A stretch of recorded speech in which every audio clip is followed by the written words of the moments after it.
What's up, guys? My name's Renegade, and welcome to RGR. Today, I will be reviewing and rating. Today, we'll be talking about Hogwarts Legacy, and I know I'm gonna catch hate for this one. I know there's Harry Potter fans out there that aren't gonna like this.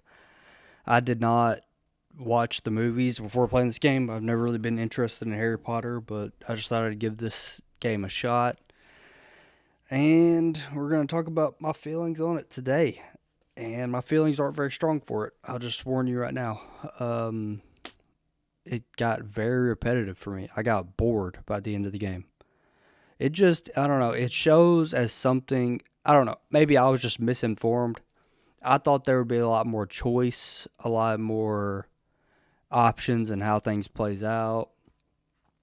Just from watching videos and stuff in here, people talk about it, I thought that there would be, you know, like a regular RPG. You could be evil or you could be nice, but there's just not a lot of choice in this game.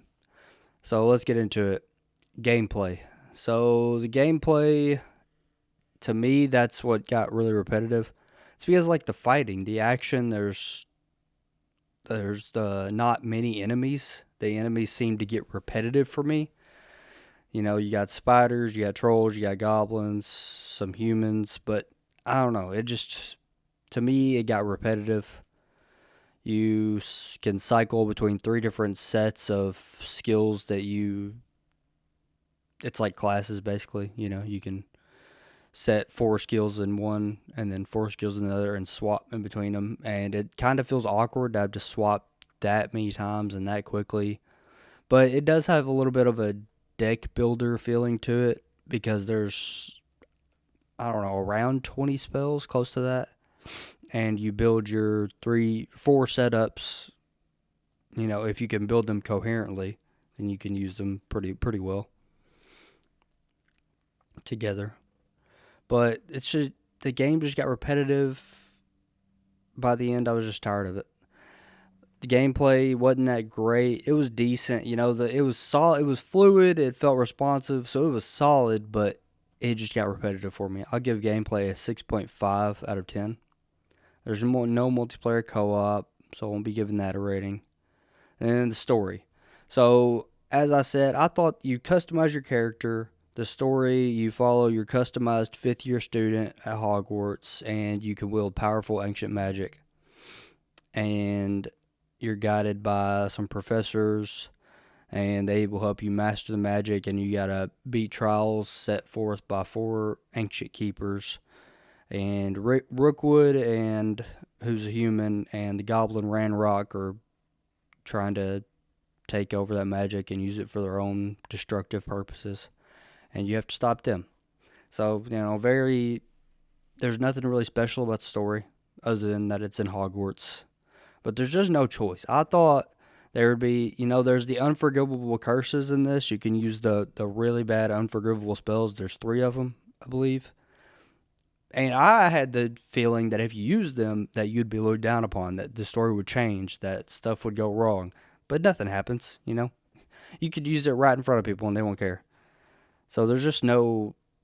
It seems like there should be more options in this game than there is. It's a very linear story and open world, which I'm usually not a fan of. I mean, if it's an open world, I expect there to be, you know, some more choices. Now, there's like one or two minor ones in side quests in this, but nothing crazy.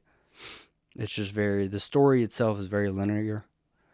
So I give the story a 6.5 out of 10. This game really isn't made for replayability. Like I said, very linear. So no score for replayability.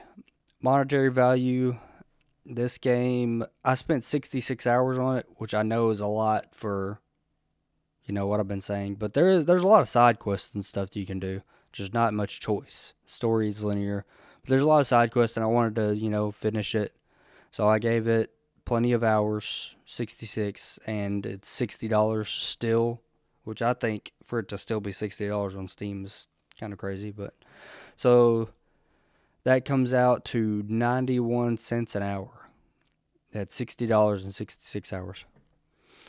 And I don't know. I don't feel like that's a good value for time I put in and how much it costs. I don't know. I did not have enough fun to equate that value.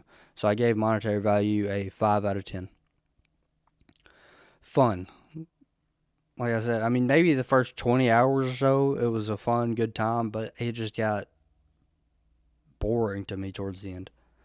I just started, I don't know, towards the end, I started skipping side quests. I was ready to get it over with. It was not a great time for me. Now, was it the worst? No. There's worse games out there, but it definitely was not in my top. So I gave Fun a 5 out of 10.